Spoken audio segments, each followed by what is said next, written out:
These are some pictures of our witnesses. Some of our witnesses are no longer living, as a matter of fact, and we've been doing this for, well, I've been doing this for over 8.5 years at this point, and that's pretty much a 24/7 job. In a sense, I'm always on call. I'm always on the job, even when I seem to be not working. I could be sitting in a restaurant, for example, you know, talking with friends. I'm being surveilled around the clock.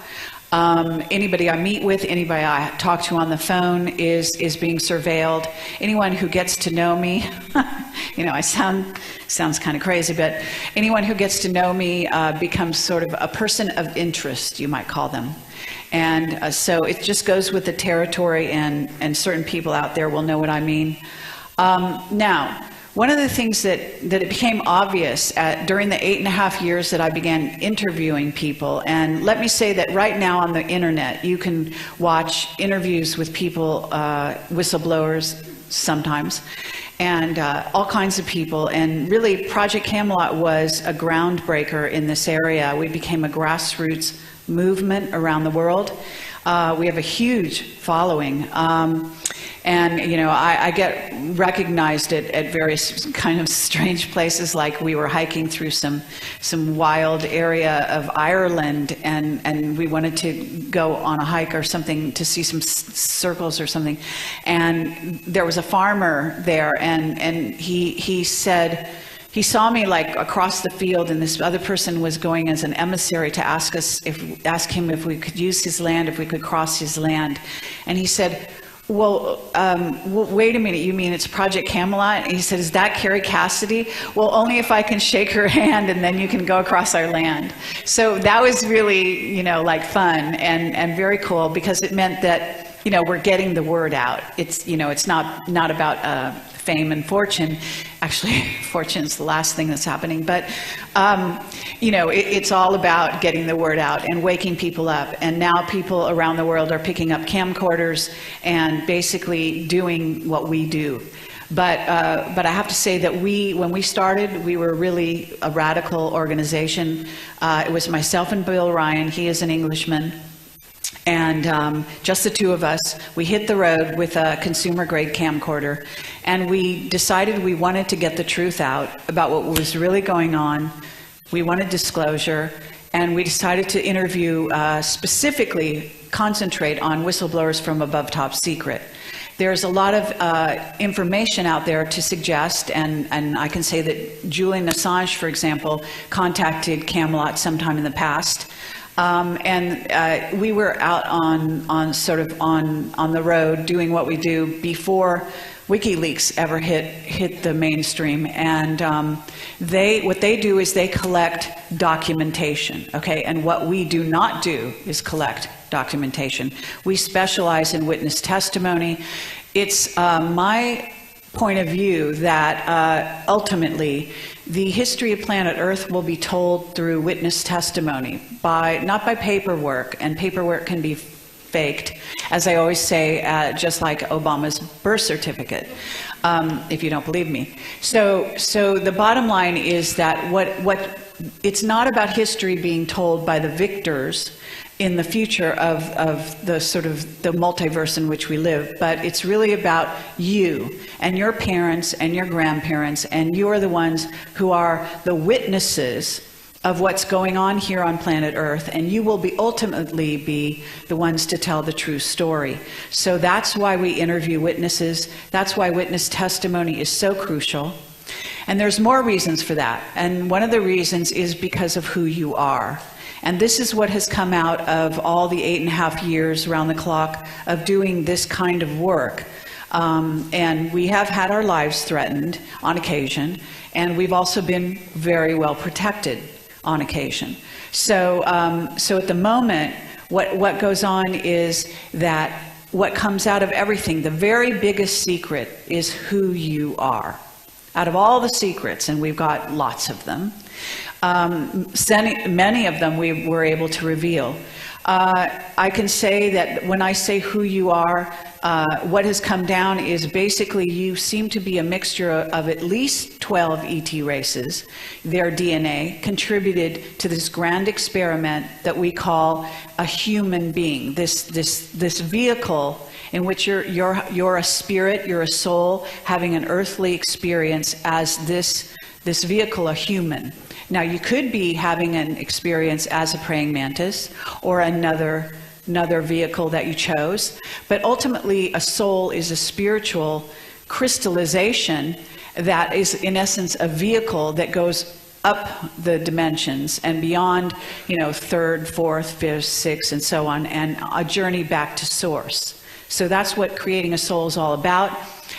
So from my perspective, okay, and I have spent quite a bit of time this weekend interviewing Simon Parks, who's a stellar witness and just phenomenal video footage with him. I think you're going to be very pleased to see it when it gets out. But from my perspective, you are not a certain soul. You are ultimately a soul that does not have a body. You have a sort of an auric field, or whatever you want to say. You can manifest as whatever you want, but once you leave this dimension, you can become and be anything you want. So the thing is that I would not say we have a soul, a praying mantis soul, or a reptilian soul, or this, that. So ultimately you are a soul having a worldly experience, and this experiment, this vehicle, is worth saving, because this is an absolutely grand experiment. Many ET races have contributed their DNA to create this vehicle that has so much potential and so much unused potential. And I'm going to, over the course of this talk today, I'm going to prove this to you in ways in which nobody talks about, and no scientists are doing for you. But I think you'll walk away from here with a different point of view about who you really are. So when we look at sort of life on planet Earth, we want to ask some crucial questions in order to sort of start to drill down as to what's really going on planet Earth. And Project Camelot set out to do what we call is paint the big picture. And it was through witness testimony in all the different areas that we begin to pull those pieces together. Now, there's going to be, I'm going to talk about how we gather the evidence, how we choose the witnesses, and so on. But the bottom line here are just a few of the questions that you need to ask. So you need to ask, what is the plot? So in essence, if you're watching this as a movie, who's on top, who's on the bottom, what are you fighting for? What's your mission? What's your mission here? These are very important things to ask. Do you need to take sides in the battle for planet Earth and for your sovereignty? So in essence, you're kind of here, you've incarnated here. In a sense, you're fighting for this team. The team is the human team, okay? And I know a lot of you have ET exposure, and you have sort of some ET parents that are your ET parents, and you are time travelers by nature. And this is something that I can go into further as we talk. Or as I talk here, but the bottom line is that you are in this human vehicle because you decided this was a magnificent experiment that you wanted to be part of, okay? And therefore, in spite of your ET heritage, and you will have allegiances to maybe 2, maybe 3 races mainly, maybe more, maybe you'll be multicultural, so to speak. But the bottom line is, and I hope that you will sort of take this on board and understand this, because some people, we have a lot of new agers, we have a lot of people who've come onto the planet even recently, and we have plenty of young people, by the way, who come to Camelot. We have no problem with that.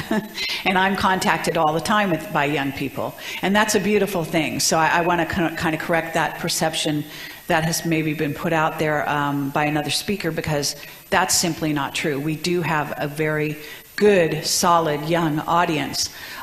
They are very, very aware, and they are very hip to what goes on. Their way of learning is different. Their way of participating is different. But it doesn't mean we should judge them because they don't come down and sit here in this conference room with us. Ultimately, I can tell you they'll watch this, very likely. by the other means that it goes out over the internet.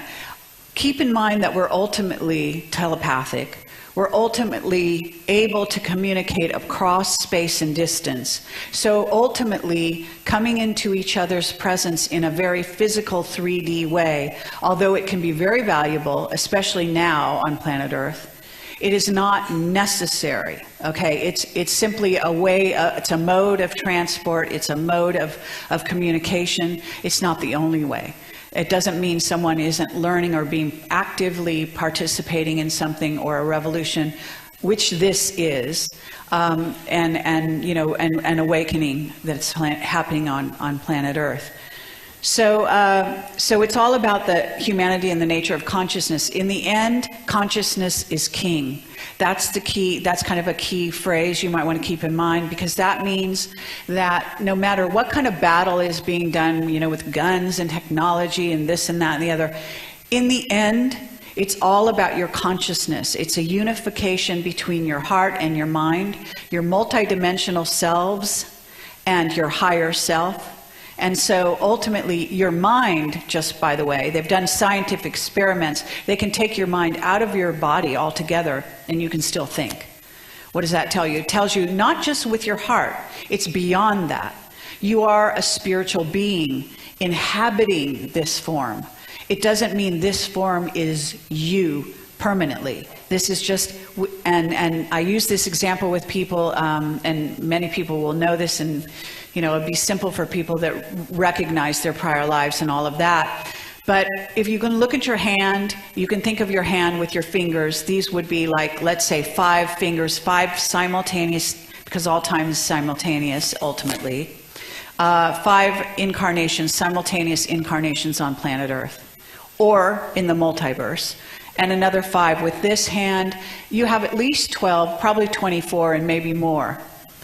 We have multiple timelines, and I know I'm throwing all these things out, you know, one right after the other, but I'm actually going to assume from the caliber of people I've spoken to here over this weekend that you're up to speed with what I'm saying.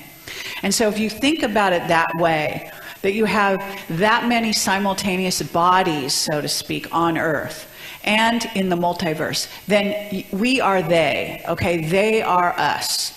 The ETs are our forefathers. They, you know, child is father to the man. Ultimately, it's very likely, because you're a human hybrid, every single one of you, and because we're a hybridized species, a very high-level hybrid, meaning you took this kind of an experiment has been going on in eons, and we're actually, some people say we're the 6th seeding of humanity here on planet Earth. I'm not sure it's quite that many. I can give you some of my sources for this information, but Ashiana Dean, who I interviewed, who is in touch with a group called the Guardians, which is a group of races who contributed their DNA to this experiment, and they don't all get along all the time, but they are what is called service to others. So that particular group called the Guardians, as far as she has gathered, and she's a very good vessel for having gotten this information through. And I've traveled with her, I've interviewed her in like, I don't know, 6-hour interview, and I've read her books, the Voyager books, and I have to say they're the best history of humanity to date that I've ever come across on planet Earth, bar none. That doesn't mean that there's not necessarily some disinfo in there, because every vessel, regardless of who you are, when you're getting information, it goes through the filter that is you. And you may be putting a filterization process happening where it depends how clear the filter is, whether the information comes out with clarity or not. So that's really important. And we're not just talking about what's called channeling. Actually, Ashiana Dean does not consider channeling what she does. She gets what she calls downloads. She considers it a whole different thing. She does not believe that it's healthy, in fact, to channel. And that's not to sort of deride anyone in the audience who's doing channeling. That's a soul choice that you're making. You may be removing yourself so that something can come through. That's not necessarily advisable. It may be the only way you can do what you do. You may be making a sacrifice. Your physical body may suffer during that time. There's evidence to that effect with prior channelers, etc. This is a huge subject, and I can really go in almost every direction. So I'm going to try to, go down the road here for a while, and then at certain points I'm going to stop and I'm going to ask you which way you want to go, okay? So there is a psychology of whistleblowers, and I can get into that with you, and then I can tell you the current status of some of the whistleblowers, and then we can talk about solutions. I can talk about activating your Kundalini, as I've spoken briefly about earlier, and so on. So now hopefully I can do this. Okay. So out of all the years of testimony, the bottom line that I've come across to sort of gel it all down is that there are two main paths that humanity has and a choice to be made. And one is called angelic humans. And this is not meaning literally like angels with little wings either. It's a sort of a terminology that takes into effect the fact that you come from source and you return to source. Okay? So you don't just come from nothing and then, maybe make it back. That's not what happens. If you have a soul, if you come here, you have an eternal soul. That means we've been here before, we're coming back, we're doing this job. Some of you are caught in that net of reincarnation, and you will keep coming back until you get it right, until you figure out how to get out of the net.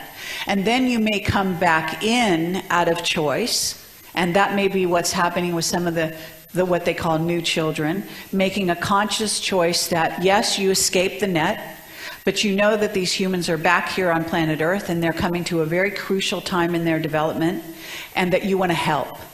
And you will come back in, but you will not forget. So you will not, be sort of dazed and confused. When you come back in, you'll be more like Boriska, where you have clear as a child, and Boriska's a Russian boy who had clear recall at the age of, 3, 4, 5, 6, and 7 of having been a soldier on Mars and part of a race there, who ultimately chose to come to Earth and incarnate here.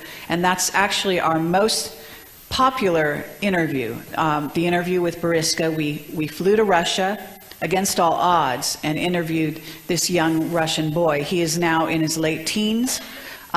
We're trying to get back in touch with him. Actually, somebody here at the conference has said that perhaps she can get us back in touch. We'll see about that.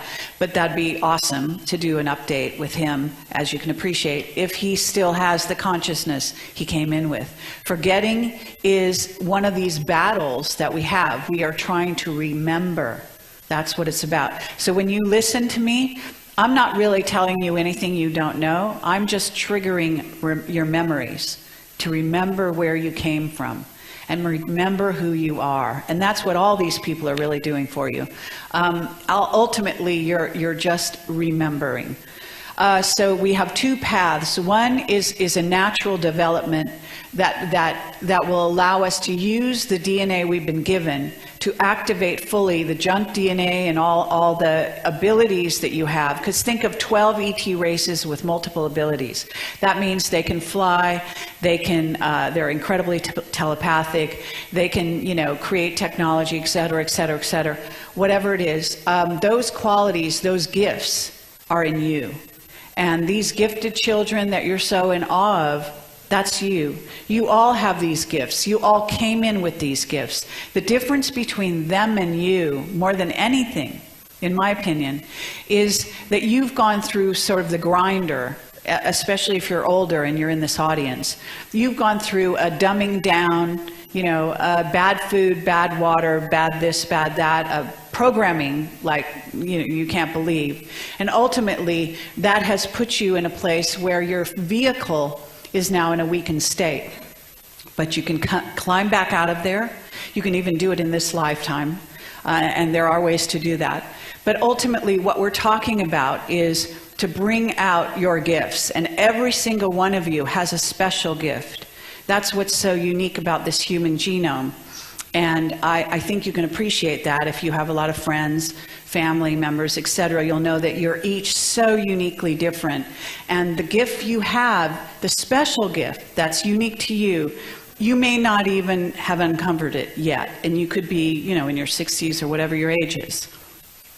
So it's key, because think of this as a consciousness field. Right now we have a field of consciousness that's being created by this discussion I'm having with you. And this consciousness field is going out with ripples here into Britain, here into the local community. Here they're starting to feel it, the vibrations go out. It has energetics, and it moves across the globe like a wave, if you will. And so it resonates, especially if we speak the truth. This is what goes out.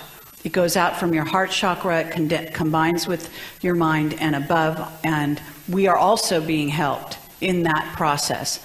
There are energetics. I have a scientist called Paul Laviolette. He's considered by some to be the Einstein of our time. And a brilliant man. I've interviewed him several times. He talks about a galactic superwave that may be on the way here. He talks about waves of energy that are coming in and that we are moving into as we traverse, and this meaning this galaxy, this universe, moving in the solar system, you know.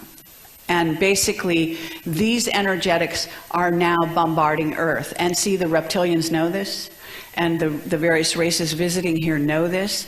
And this is a very fascinating sort of place. In a sense, you could sort of think of it as a petri dish, but it's at a very crucial stage. Now, I would say the last time we were in such a crucial stage would have been Atlantis. And so I talk often about Atlantis and the fact that a lot of us came from the time of Atlantis, have incarnated again here at this very crucial time. There is even some evidence that the reason we seem to have what seems like overpopulation is because most of the souls that have ever incarnated on the planet have tried to come in at this time. So they're here. So we don't really have overpopulation. That's an illusion. It's one of the things, scarcity, that they try to sell you. But it is something that is affecting what is going on here and why it's such a crucial time. And so this is what angelic humans, and having our sovereignty at this crucial time and being allowed to use our free will, and then educating ourselves through consciousness to change this multiverse, to change this small planet of which we are a part, and by doing so to affect the multiverse even. And so then the other side, the other path is robotic Superman.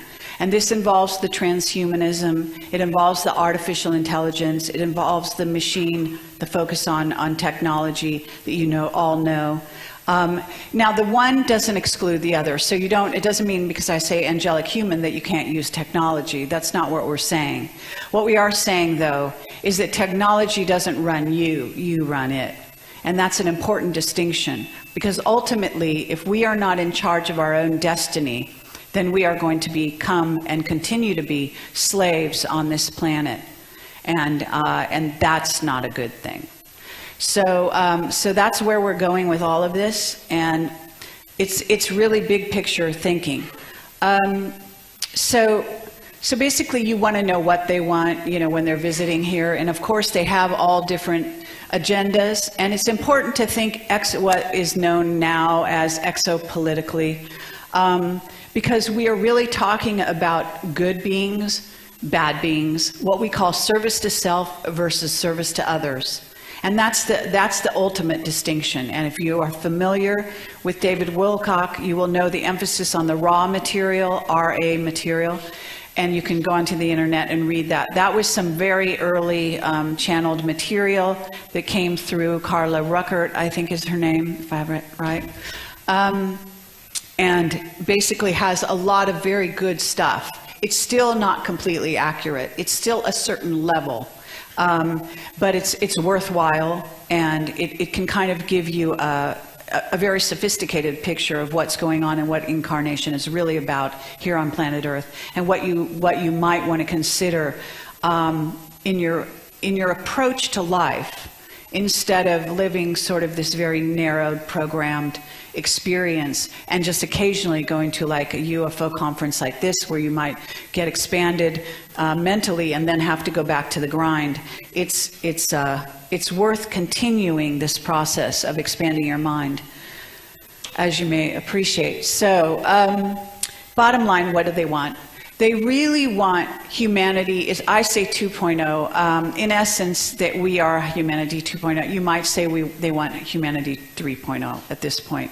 They are creating a new race of humans. Now, there's a few different versions of that, because one of the things that happened was the gray ET hybridization program, in which the grays really did abduct a huge number of human females, did do a genetic engineering thing where they did put gray DNA into, and you have the children now being born on Earth and off the Earth as well. And this is, some of your children may be fully, what I say is half gray. So half of their genome may be a mixture of various ET races, the other half may be a gray. What does that mean to humanity? Well, one of the things we know about some of the races of grays, and specifically these ones that did this rather in an intervention style to try to save their race and also to get onto an ascension path as a being, was to do this more or less against our will in some cases. And this is a massive program. They are not revealing to you the massiveness of all of this.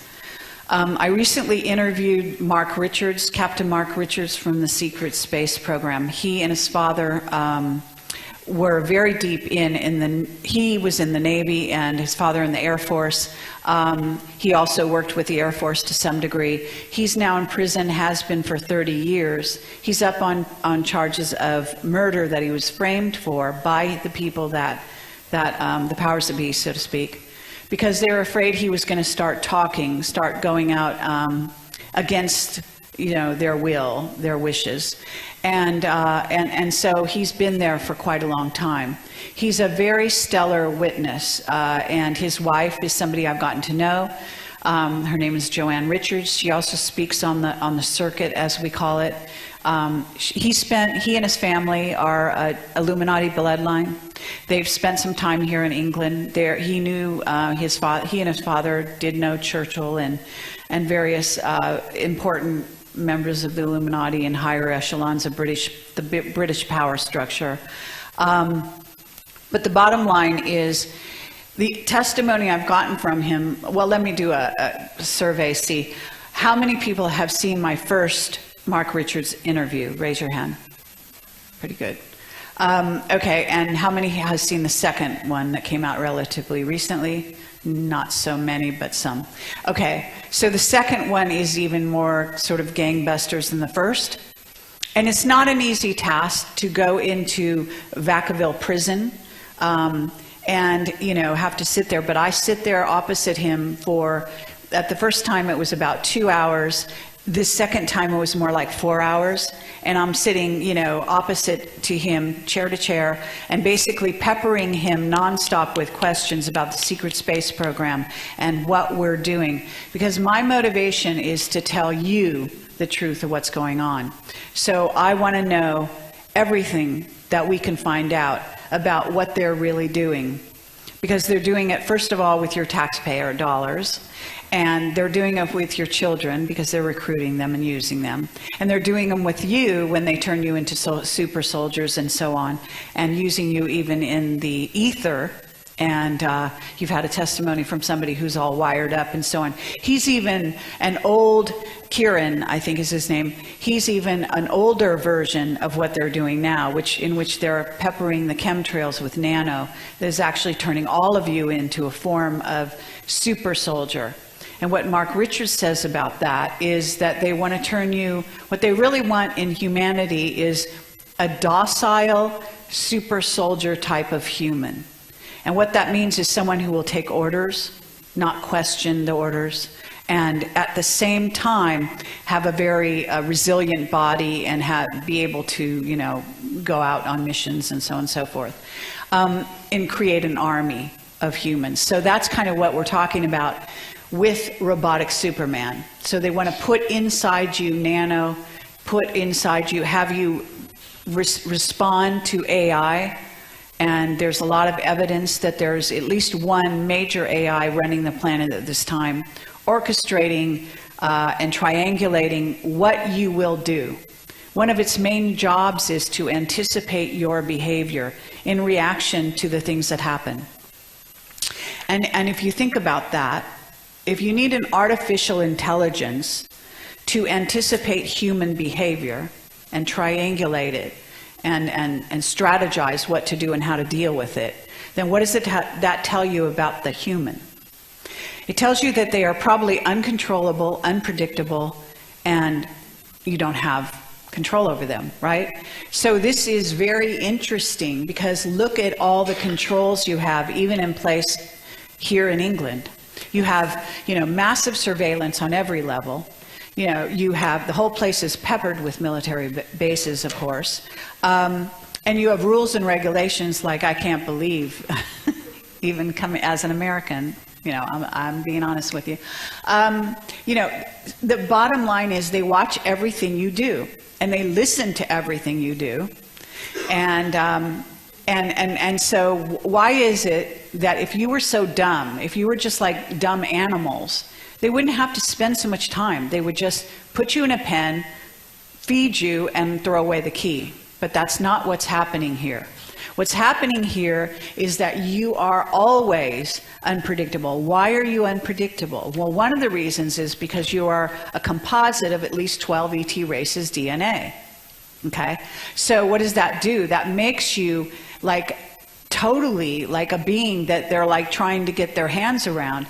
And plus, on top of that, your consciousness is rising as a result of not only the new children coming in and not forgetting who they really are, but several other reasons that Camelot is part of that are sort of this kind of push for consciousness that the internet is a huge part of. You are waking up, and even through osmosis, which we can learn just by being in the presence of each other, something they don't tell you. But you can walk home tomorrow and go among your family and they were never here, but ultimately they're getting the information from you, even if they don't know it. And what's going to happen is what we are going to watch and witness here on planet Earth very quickly now. We've reached sort of a critical mass of people like us that are awake and aware, what I call awake and aware. And what's going to happen is by our presence and by associations such as this with the resonance field and all the videos that are out there and all sci-fi movies, et cetera, what happens is that's going out around the planet Earth, and ultimately it's starting to spark in new places. It's almost like a virus sort of cropping up and you didn't know that was catchable. This consciousness virus, if you will, is awakening people worldwide. So people that started at ground zero like a week ago are going to get to where you were after 3 years of diligent researching. They're going to get there in light speed, because this is how we learn. This is how the humans are. And so you can just witness this. I've even seen it in my own family. I've seen people that were just completely in the dark, wouldn't listen to a thing I said, and suddenly they're catching on like that because it's been put into you. Disclosure has been going on now since the 1950s. You've been seeing it on the media. The major media has been doing that. Why is that? Because the Illuminati, the people that are running this place, and the ETs behind them, who are really motivating them in many ways, what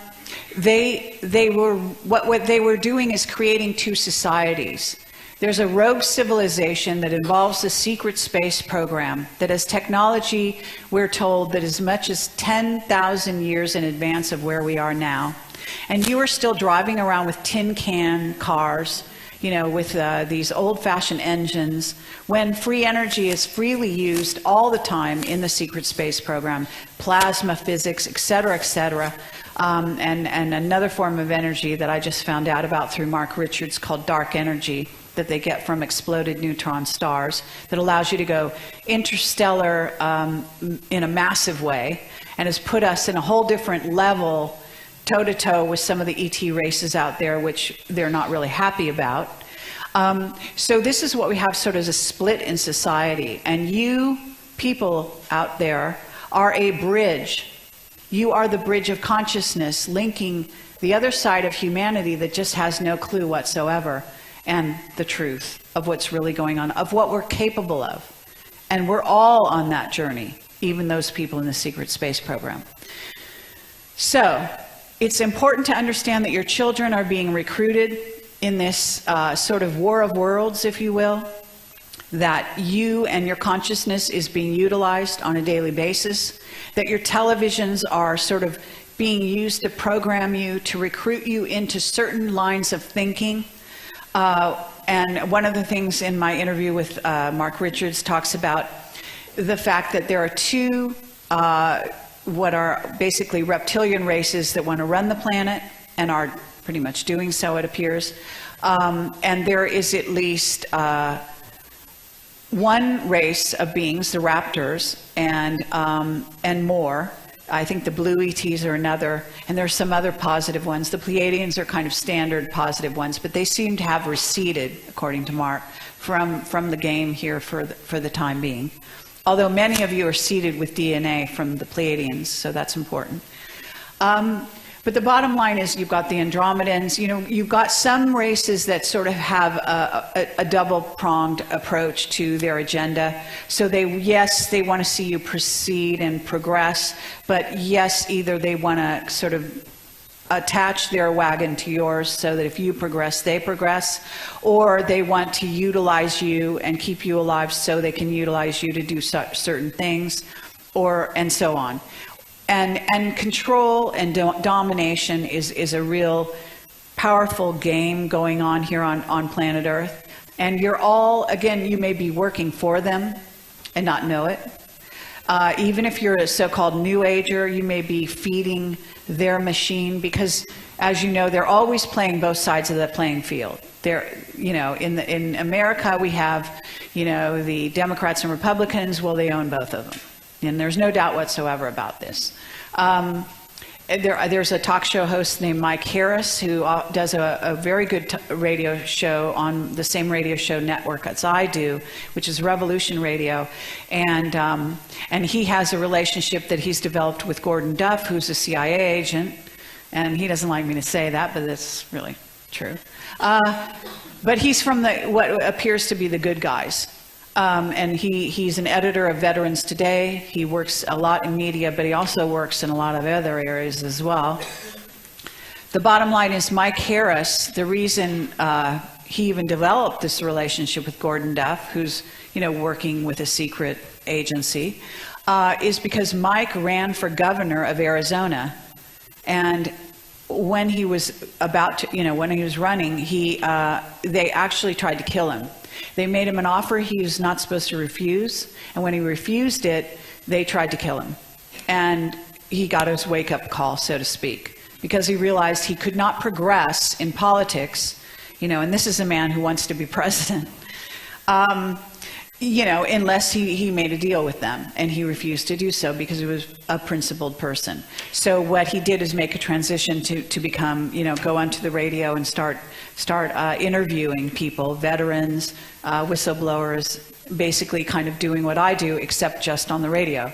So this is the kind of trajectory that we have going on, and you've heard from a multiple number of people here that will substantiate some of what I'm saying. But I want to say that we have over 300 video interviews. I have countless radio shows because I've been doing that for about 4 years now. And so there's lots of audio interviews that I do every week. I interview somebody. Not all the time whistleblowers, but definitely lots of very good information. And then I have articles. Some of our whistleblowers do not want to go on camera. And more whistleblowers, by the way, won't go on camera. So a lot of the testimony I'm getting lately is off camera. For example, Mark Richards, they wouldn't let me bring in a camera. They wouldn't let me bring in a recording device. All I was given this time, the time before this, I had nothing. And this time I got to have a pencil. And then the guards had a big argument over whether they should really give me the pencil because they said, well, it's a weapon.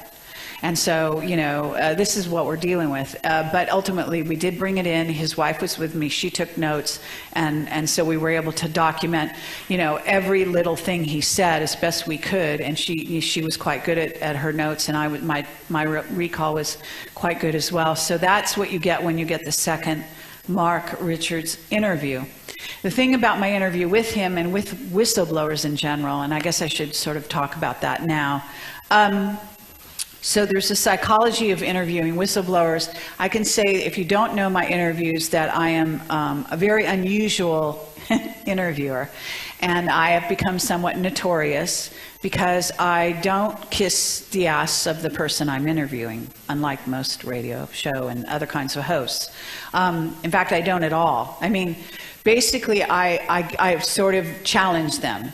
I am also able to detect programming. And they have a lot of, especially whistleblowers that come from black projects, have programming embedded in them. And it's detectable. Even, a relatively uneducated person in this field could detect that programming, because what happens is, it's when a person gets in front of you or gets in front of camera and is asked a question, and they start spieling off stuff without thinking about it. And they just go on and on and on, and they're on a program. And it's just a tape running in their head. And so what I will do is I will cut across that and I will ask them a direct question. And usually it discombobulates them slightly, throws them off their track, and then all of a sudden the intellect will kick in and they will suddenly answer the question. So sometimes in spite of themselves. And so why do I do that? I do that because I'm interested in getting the truth. I think that serves them, ultimately their mission, their sole purpose on earth, and it serves us, it serves you, who without the truth, it's very hard for you and your families to make an informed decision about what to do with the rest of your lives, in essence, here on planet Earth. To say nothing of what you might do when you leave. So that's what goes on. So what is the whistleblower psychology? The psychology is, and we've got people like Henry Deacon, who came out under his own name, Arthur Neumann, several years later, who basically want to retract their statements sometimes. They'll give us a testimony, and that was all written because he wouldn't go on camera, and then all of a sudden call us up and say, no, you've got to take it down. I had Duncan and Finian threaten me, basically. He's the super soldier I interviewed. And tell us, to take the testimony down. Now, the good thing about Project Camelot is that when we first started, Bill and I agreed unequivocally that we were going to get the truth out, but we were going to do it for free. So that's what we do. Every interview that I do goes out onto the internet free on our YouTube channel. And we've kept with that over the 8.5 years. Now, since that time, I do organize conferences, and I organize online Camelot roundtable discussions between what might be whistleblowers or researchers or both. And those I charge money for, because those are organizational things that I have to, first of all, pay the speakers. And I also have to spend my time, getting people online with their Skype and all this kind of, and me and my webmaster. And Camelot is just so you know, I know some people have a sort of mistaken idea about what Camelot is. Project Camelot is, in the beginning, was just Bill Ryan and myself, and now it's just myself and Tommy Hansen, who's my webmaster. And now the recent addition of, I've recruited my latest boyfriend to videotape, which he's doing now very diligently. He's actually a very excellent musician. But this is what we're talking about. We don't have crews and people and lights and, money and all this kind of thing. No. We simply are a very small grassroots organization, but I'm very driven as an investigative journalist, documentary filmmaker, to make sure that that testimony that I get gets out to you. And so any one-on-one interview that I do, I don't charge for. I put out for free. Now we are packaging them into DVDs, and those we're selling because it takes ages to make a DVD. It's horrible. But we have done that with some, and we're starting to sell those. We're trying to finance my ability to go around to places like this and speak. And I need to pay. Miles didn't pay my airfare to get here, for example. You know, and like that. It costs money. Hotels cost money, et cetera, et cetera. And we don't get paid much, even if we do speak at one of these kind of events. So I am going to speak in Amsterdam after this. After I leave here, I'm going to be speaking in St. Albans here in the UK in, well, it's actually called Watford at Garston Manor, which is also called High Elms Manor or something like that. And I'll be there on the 21st of August, and I'll be talking in the 24th of August in Amsterdam, and I'll be talking in, we've got something organized in Berlin in a castle, a bed and breakfast castle. And so this is kind of like, it's a grassroots effort to try to go on the road with the Camelot information and try to wake people up in small groups around the world.